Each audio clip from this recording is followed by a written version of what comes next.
Hi, this is Stan. Well, interesting project today. This is a little key and it's all sealed up and the battery is dead. So we have to try and cut this key apart to see if we can replace the battery.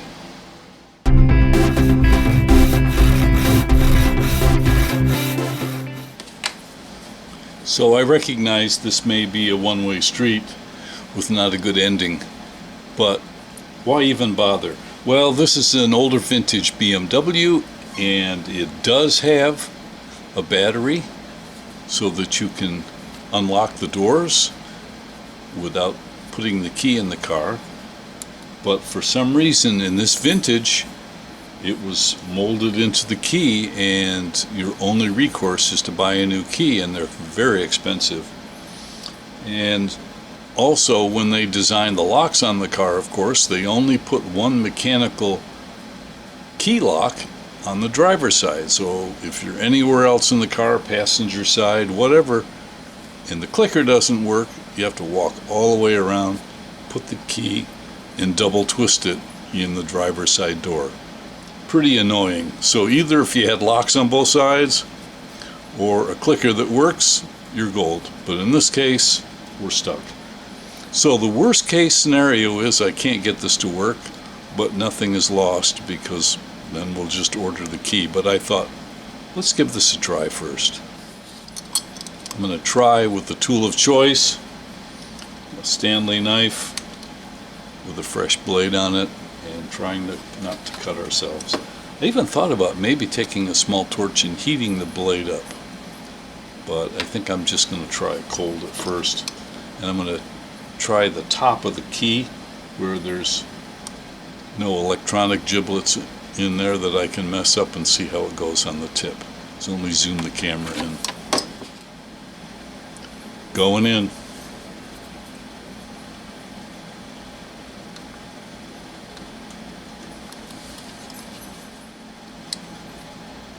There we go.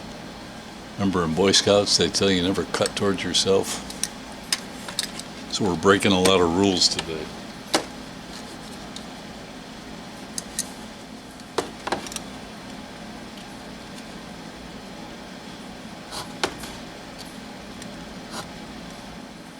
There's a circuit board in there, so we got to be careful. I can't plunge the knife in there and just carve all the electronics up, so we got to be careful.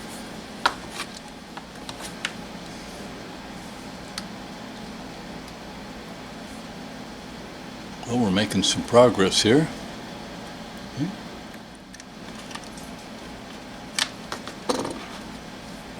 we go.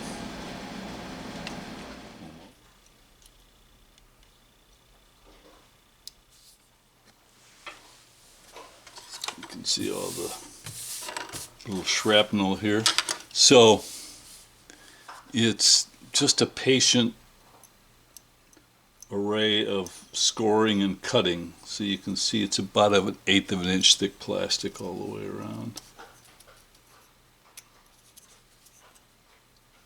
And the metal part of the key is molded in here.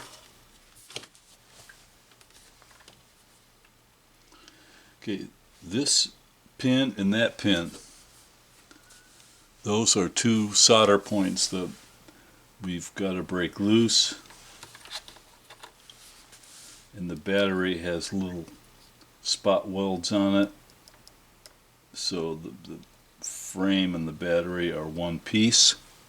Just for grins, let's take a look at the replacement battery that I got on Amazon. A VL2020, and look, it's got the pins already fastened to the battery. So we just have to unsolder this. A little pressure and I will try and desolder that and pop that off.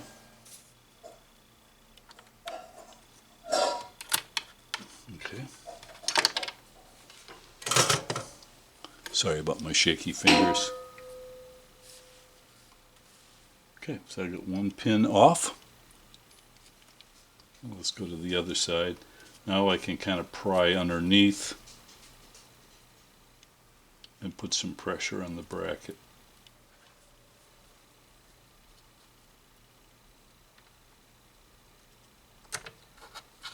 There we go.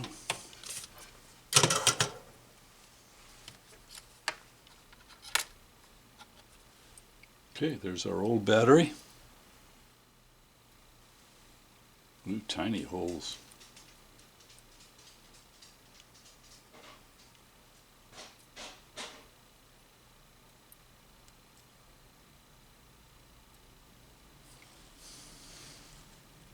Okay, I just have it started, so they're just kind of in the slots on the circuit board so that I can turn this over.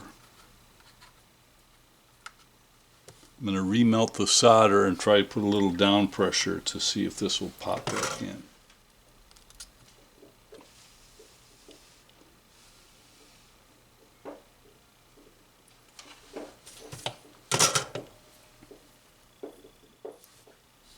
Alright, there you can see the 2 pins. So I softened those 2 up and put a little squeezy pressure on there so the legs pop through. There's the back side. I think that's probably where the inductive charging occurs. Okay.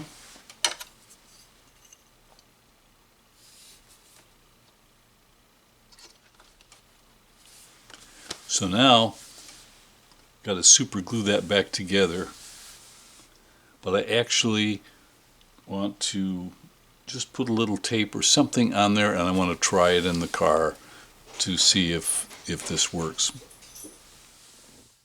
Alright, so here's the key. You can see I've got some black electrical tape holding the 2 pieces together.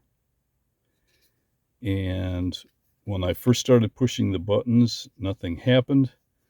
So what I had to do was put it into the ignition, turn it to the first click, click 1 and back, and I had to hold down this button, the unlock button, and while I was holding it down, hit the lock button 3 times and then release. And as soon as I did that, then the key was responsive. Not 100% though, I'll explain that in a second. But it starts the car. Okay, that's the deal. It unlatches the rear hatch. It locks the car remotely, but for some reason it will not unlock the doors remotely. Here's a nice way. Come on. Well, that's going to wrap it up. 2 out of 3, I guess I should be happy with that, although I can't quite figure out why the remote key would lock all the doors, pop open the hatch lock in the back, but it wouldn't unlock all of the cabin doors on the car. Maybe you've got an idea as to why, something I missed. Maybe there's a defect somewhere that I just wasn't able to identify. Anyway, hope that was interesting. To be honest with you, when I saw some of the other YouTube videos on this topic, I thought that little deal where you hold the unlock button and then press the lock button 3 times, I thought that was one of those deep fake hocus pocus things, but it actually did that. When I turned the key on and tried to fire the buttons, nothing happened in the car until I turned the key to that first position, held the unlock button. After I pulled the key off, held the unlock button, and dip, dip, dip, hit that lock key 3 times, and all of a sudden everything started working on the car except for that one problem. Well, anyway, later on BMW got the message, and now you can easily replace batteries in their key fob. As for me, I'm on to the next project, only this one's going to be easier. The case just pops open and the battery slips in. So, hey, thanks for watching. I'll see you right here next time.